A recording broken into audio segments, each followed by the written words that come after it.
coming here today, and thank you for your patience. I'd also like to introduce a few people we have here with us today. Our County Executive, Jonathan Delabrave, District Attorney, Patricia Hansen, and Captain Brad Friend from the Racine County Water Rescue Response Team. So this is a sad day, a very unfortunate sad day to report. We've had a number of unfortunate deaths in Lake Michigan, 2 to be exact, and 1 person fighting for their life. And when I call them persons, these are actually children we're talking about today, which makes it even that much more sadder. Let me walk you down the road of why we're here today. This last Saturday, which we all know was, just impromptu Father's Day, great weekend, a lot of families out celebrating, things of that nature. At approximately 6:29 p.m., we received a 911 call of a child in the water, approximately 10 years old. That child was out with friends and family, and unfortunately she could not swim and she was in shallow water. A strong current pulled her out, and our water rescue response team, the boat patrol, moved her from the water 25 minutes later, and unfortunately she passed away. Several minutes later, 6:35 p.m., a 17-year-old male south end of North Beach near North Pier was also out swimming. There was no lifeguard on duty at this time. This individual's name is Yayander Singh, 17 years old, and passed away, unfortunately, as rescue efforts being made to obtain him. We found him about 200 yards off of shore, unfortunately. He was taken to Ascension via Flight for Life to Children's Hospital and died the day after. Yesterday, we have 2 14-year-old females swimming in the same end of south end of North Beach near North Pier. 2 14-year-old girls out having fun on a beautiful day swimming. As our deputies approached after an 911 call because they were in distress, they noticed that they were being pulled out by a very swift current and near deeper areas of the waterways and near the rocks. One girl was removed from the water. She sustained cuts and bruises and scrapes from the rocks. The other female, 14-year-old girl, unfortunately is in critical condition today via Children's Hospital. Now we talk about North Beach, and we talk about this wonderful Great Lake that we sit on here in Racine County. It's a beautiful place. We work very closely with the city of Racine, but today I wanted to call upon city leadership to examine the lifeguard situation that we have down there. We look at the timing of these 2 unfortunate deaths that we've had, 6:30. There are ample signs down there that suggest that the guard is there from 10 a.m. to 5 p.m. We're dealing with children here. How many children are actually reading these signs? There are a lot of signs down there suggesting a lot of things. I would propose that we have extended hours. I would propose that we have more lifeguards. I would propose that we have additional signage warning. And we're going to hear from Captain Friend here talking about rip tides, rip currents, undertows, and things of this nature near piers and rock structures. These are danger zones, and we need to have an educational piece. To this extent, our dive team will be down on North Beach this Saturday from 8 o'clock in the morning till 4 o'clock. More of as an educational piece, as friends and families gather around down there to meet our dive team members who were very, very informed and are essentially experts in water rescue. Where is a safe place to swim? When is the water acceptable to enter? So we'll be doing that this Saturday, and we'll see how that is engaged with the community. Again, at this point, I guess I want to say this, is that we, on behalf of all of us, and that's why we have our district attorney here, we have our county executive here, our county leadership here, is to, anytime we have children that die in our community, it really rocks the emotions of all of us, especially when there's senseless deaths that could have been prevented. And that is why we're all here today, to really extend our deepest condolences to the family members, especially with the 10-year-old Aisha Fiargo, affectionately known as Naomi, 10 years old.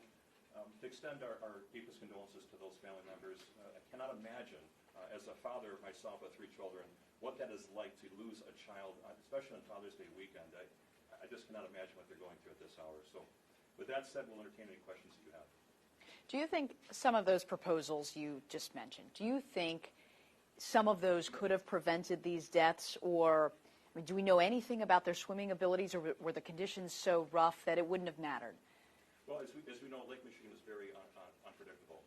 In terms of the hours that I mentioned, well, naturally, if you have people that are trained in life-saving, they're elevated on a chair out there. If you've been out there, they're sitting up high so they can see. They have a better field of view. They are trained swimmers. They have the ability to throw a PFD to somebody, potentially. And when these occur at 6:29 and there's nobody there at 5 and the beach is still full of people, I would submit to you that we need to do something about it. And I hope it captures the city's city leadership's attention. There's lifeguard shortages all over. Can we get enough lifeguards to be out there? That would be a very good question for your mayor. There are issues in Milwaukee County with a very similar beach, McKinley Beach. It was shut down. Is there any talk about possibly shutting down a beach right now to examine this situation?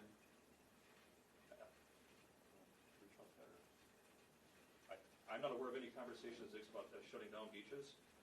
Let's talk about this for a moment. We just came off of a pandemic where we told our entire community to basically lock themselves away in their homes. We have great weather this summer. Everyone is out and about. It's Father's Day weekend. People are out on these beaches. I don't know how you begin to shut down those beaches and effectively tell people they're not going to go in.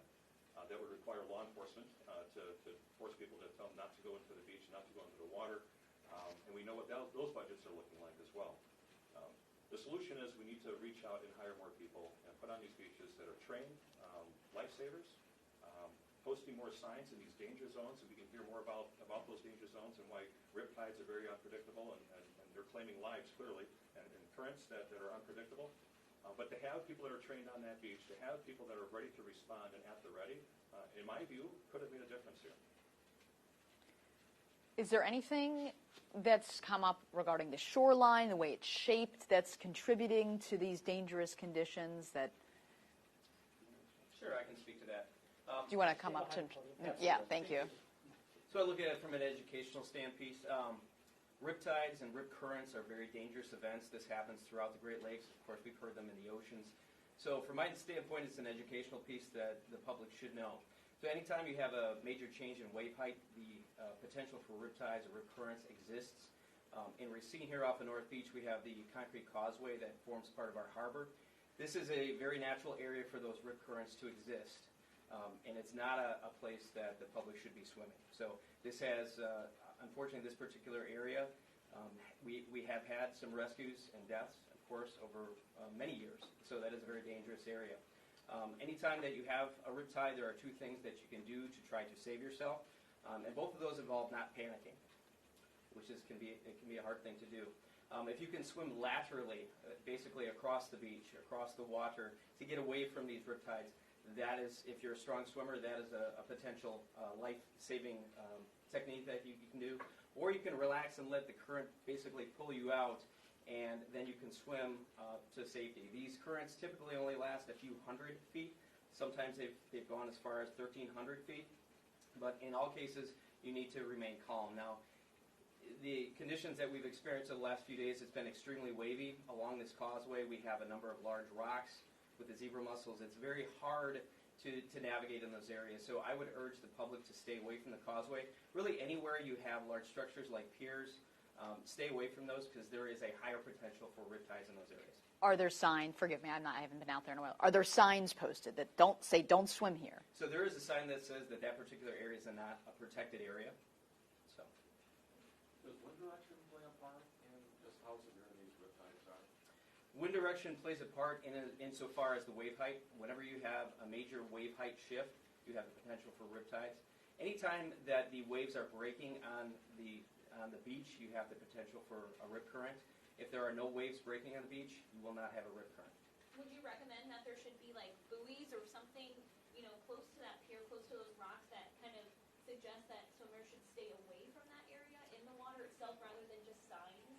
I know there are buoys out in Lake Michigan. I don't think that is going to help save anyone. These currents typically go from anywhere from 2 to 8 miles per hour. And even if you're an Olympic swimmer, you're not going to swim back to shore in one of those currents. Again, the best thing to do is swim parallel to that current. Again, if you're a strong swimmer and not panic. So again, I think education is one key component in this. Some of these drownings have been where they're swimming with a friend. What would be your advice to someone? Should they help the other person or should they try to get themselves to safety? I think if you have someone that's in the water panicking, it's a very difficult situation, trying to calm them down reasonably. If you have someone that is in a full panic, you do risk the chance of drowning yourself. I've been in those situations being on the dive team now for 21 years. So it is a very dangerous event. Again, the best thing to do is stay calm. Obviously swimming, learning to swim is a vital life skill. The YMCA that we have here in our community has swimming lessons. They encourage all families to go out and use those resources. What yesterday's incidents occur, and were they beyond the scope of the With yesterday, they were along the break wall. I'm not exactly sure how far away the nearest lifeguard chair was to that incident, so I really can't speak to it. I mean, 4 children, I mean, 2 of them, 3 of them may not, survive. I mean, given how much that has happened in the past few days, I mean, people heading out there today, or the next few days, will this prompt immediate action? The dive team will be there on Saturday. We're going to be doing an education piece from 8 a.m. to 4 p.m. We'll be educating the public on rip currents specifically, but basically tips and tricks and things on how to stay safe, some tips for parents and their children. So we are going to be out there. We encourage the public to stop by, interact with our dive team, our professionals, so that they can learn how to keep their families safe. What's the typical response time of the dive team? So how long does, someone have between the time they call 911? Because we know drownings can happen in a matter of seconds sometimes. So the Racine County Dive Team, we have a number of members that come from all around the county. Many of my team members live on the east side of our county. Many of them live on the west side. So our response time is pretty good. To get a full team there, it does take a little bit of time, but we usually have people there within minutes. Do you know what it was yesterday? I do not. I don't know the time frame. Well, I can tell you, we have the Racine County Sheriff's Boat Patrol is out in full force during these summer hours, and in all 3 of these events, they were there and within minutes, doing what they could. But this is an effort that requires a lot of membership. It requires a buy-in from our community, an understanding, knowing your own personal abilities when we decide to visit and step our feet into the water. But also from our city leadership as well, making certain that they're good partners on shore, and we're out in the water doing the rescues. We need all partnerships on hand here. One thing I'm sitting here thinking about as well is I know they have those stationary poles where they have PFDs attached with rope where the average citizen after hours could run and grab those. These are all things that we could think about, what we can do to make that beach safer. But it does require people to think about spending money into this area. We spend a lot of money on tourism in this county, getting people to enjoy the lake and the beachfront and all the rest. I think we need to start looking at the dollars we spend right there at the beach as well to keep people safe. I firmly believe that the fundamental role of government is, in fact, the protection of its people. And the more we start looking about that, whether it be fire services or paramedics or police, or in this case, lifeguards, these things, when they get shortcut and shortchanged, you see the results. We have 3 children, 2 of which are passed away, and 1 fighting for her life today. That is the result. Talk about what the city can do, what about what the county can do in addition to Saturday. The county has already been out on the boat patrol. We have 2 large vessels out on the water. We have a long-standing history of being out there assisting boaters, assisting individuals who are struggling swimming. We have a Racine County Water Rescue Response Team comprised of how many members? 15 members, highly trained individuals. We're the ones out there with our feet in the water. We also need others to jump on board and recognize that this is a matter of public safety. Well, with the county executive and the DA, what would be your role in trying to make some change here? Well, first and foremost, the 3 drownings are tragic, but there's been other incidents as well that we almost had 2 more drownings. In fact, we had 4 brave men by the Racine Yacht Club having to form a human chain 2 Saturdays ago to rescue a young girl. So this is very prevalent of what's going on. I'd also call on the media to help us get our message out and educate those who are potentially going down to the lake. So thank you very much for coming here. We really need you guys to get our message out. In terms of the county, we look at it, as the sheriff says, as said so eloquently, in terms of recognizing the danger to our citizens. We're going to put our dive team out there to educate. We need community conversations. But as far as I'm concerned, we're done watching this occur. If the county has to put out resources, we're going to find the resources over the next few weeks, and we'll man that if we have to, because you can't put a dollar amount on a human life. And I think our residents of Racine County will back us up every time. So we're done watching this, and we're going to do something about it. But it also takes partners, as the sheriff said. It takes community conversations. It takes education. But we're done watching this. So we need your help. We need community conversations. But we are going to move ahead and do something about this and address it. Is there a chance that the surviving 14-year-old might be willing to talk and tell their story? I would think it would be pretty powerful. I suspect any time you would have someone that could share that story right now, at this hour, we're all praying for her, that she pulls through. So hopefully we can get to that point. That would be a very powerful story to hear. But our thoughts and prayers right now are with her, and hopefully she survives. Were they swimming together? Were they friends? It was my understanding that they were swimming together and that they knew each other. Okay. And as I mentioned earlier, my previous comments, that as our patrol deputies pulled up in an effort to help them, they noticed that there was a strong current pulling them out. In fact, we had two of our deputies, as the boat patrol was pulling the one out of the water, our deputies literally jumped in their uniforms into that water to try to facilitate that rescue that much faster. Has anything changed over the 21 years that you've been doing this? I wouldn't say anything changed. What the county has done, what we have gotten to do quite a bit more through our sheriff here is the PR work out in the community, is the educational piece. I know the county dive team, who I'm in command of, we've been to numerous schools throughout our county and teaching the little ones the water safety. We've also had a chance to work with their parents at places like the YMCA to teach this educational piece. So unfortunately, tragedies do happen in our waterways. But that educational piece has always been a very important part of the Sheriff's Office mission. If I could just add to that, when we talk about what we have done over the years with the county, I mean, we took 10 years ago when I became the sheriff, we had a 5-day-a-week boat patrol, and there was talk about even cutting that back. Working closely with the county executive at that time, I pushed for a 7-day-a-week boat patrol so that we had protection out on those waterways. We look at our budget every year, and every year we're looking at different types of safety devices to put in our patrol squads, devices, PFDs to throw to people should that need arise. We have a lot of bodies of waterway, not just Lake Michigan, but also the western of our community that we also patrol as well. So there's a lot of equipment, a lot of training, a lot of technology advancements that we have put on our boats, in our squad cars, with our dive team that have facilitated rescues that this news group has reported on in the past. We've had success. How much does it cost now to do what you do to help rescue, or 5 days a week, 7 days a week? And how much more would you necessarily need? I mean, the city could do its part, but if you all are willing to put your resources in there, how much more do you really need? Well, I believe the county executive said it well when he said, what dollar amount do we put on rescuing human lives and saving human lives, rather. That usually, I don't have numbers for you today if you're looking for an exact number, but when we talk about adding lifeguards, we'd have to look at the price of putting employees down there. You would have to look at the cost of additional equipment. I've talked about potential more PFDs placed strategically around those areas where, as the county exec shared that story with people near the yacht club forming a human chain trying to save someone's life. What if there was a PFD we could have thrown at a person with a rope and pulled that person in? I'm not a big what-if person, but I do know one thing. We have to do something. As the county exec said, we cannot stand by any longer and watch children die. We have an obligation. Can you talk about what kind of a toll did this take on some of the deputies who went in after these kids? It is an emotional time. Obviously, we're dealing with children, young adults here. So my deputies, we do have a very strong emotional support network. We work closely with our chaplain and the employee assistance program. And we do debrief. We do critical stress debriefing when we have incidents like this. So there is a support network.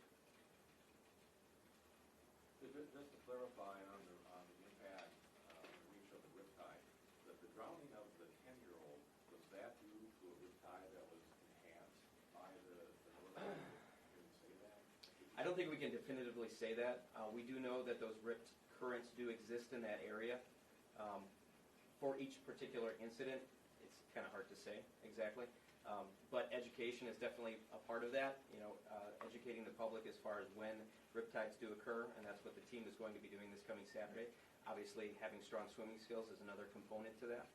So it is fair to assume that the riptides have been stronger than normal in the last few days? We can't speak to that.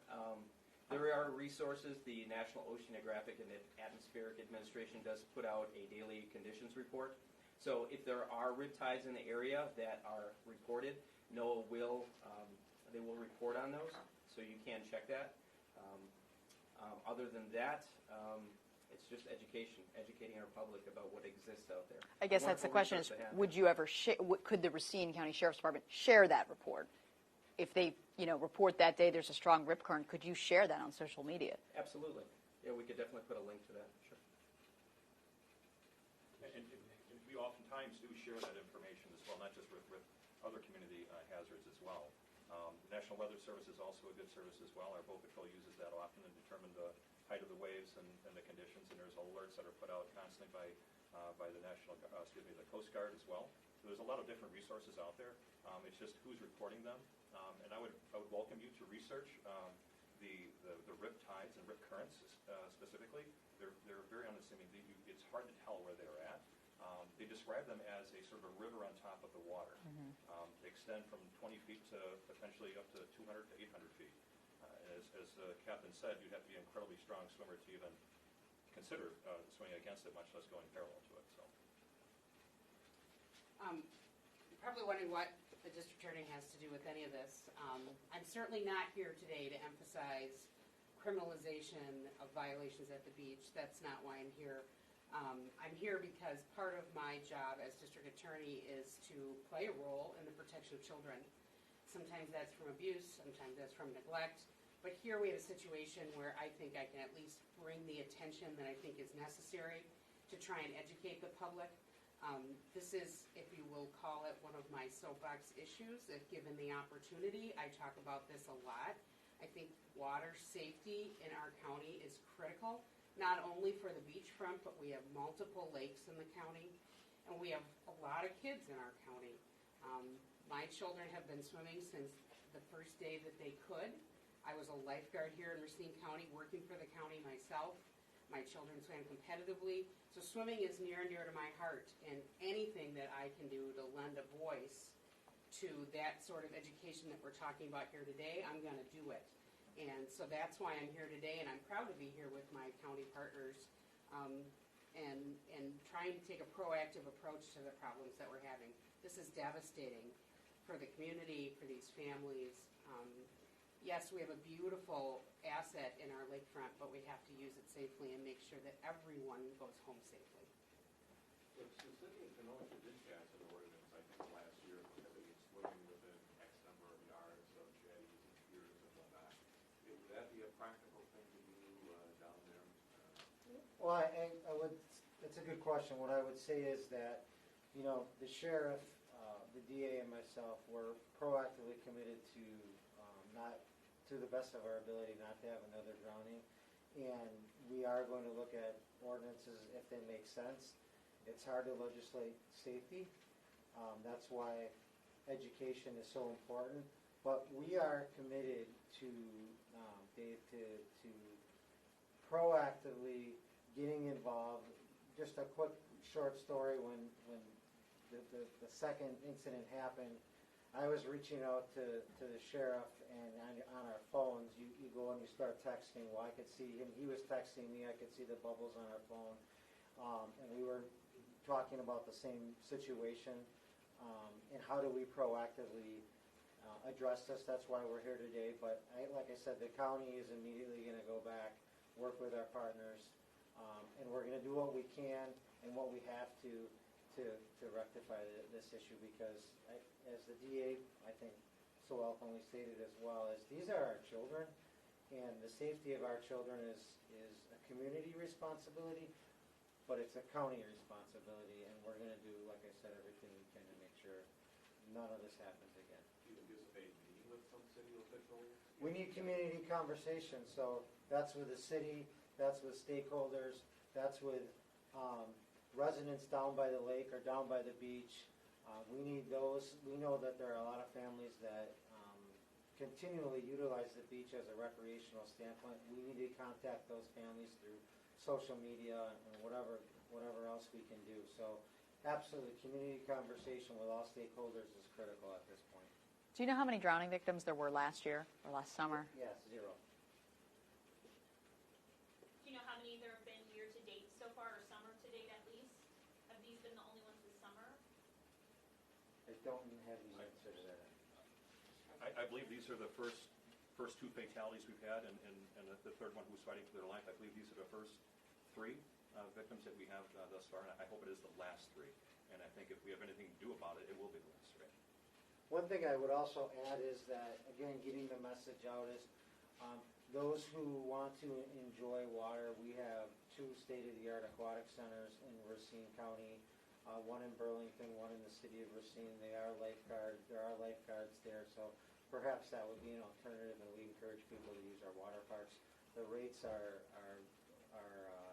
very friendly to families, and we will continually look at those rates, and if we can lower them to get people maybe who potentially want to use the water but aren't strong swimmers and get them to move to our aquatic centers, we're going to do that as well. This might be a question for the captain, but as far as the education piece goes, how is swimming in, like, learning to swim in a pool as you would, different from swimming in a lake? Or a strong body of water? So swimming in a lake, the currents and things are unpredictable. Typically in a smaller lake, it's going to be a bit more controlled. You got to understand, Lake Michigan is very dynamic. As the winds shift, as the wave patterns shift, it can create these very dangerous conditions that we don't see in some of the smaller lakes in our western community. So Lake Michigan itself is it can be very, very dangerous. Is there maybe a portion of the education piece when kids are learning to swim, maybe, taking them out for a day and teaching them to swim in an ocean, or not an ocean, a lake, or is that, To the county executive's point, I think starting, say, at an aquatic center, the YMCA is a good example of that, in a controlled situation, and building those fundamental skills, I think is the first good step after, to build that experience. And water confidence leads to better reactions when you are in a compromised situation. Just to make sure we have it, can we have you guys just say and spell your first and last names for us? Sure. Captain Bradley, Bradley, last name is Friend, Friend. Christopher Schmaling, Schmaling, Sheriff, Racine County. Jonathan Delagrave, Racine County Executive, JONATHANDELAGRADE.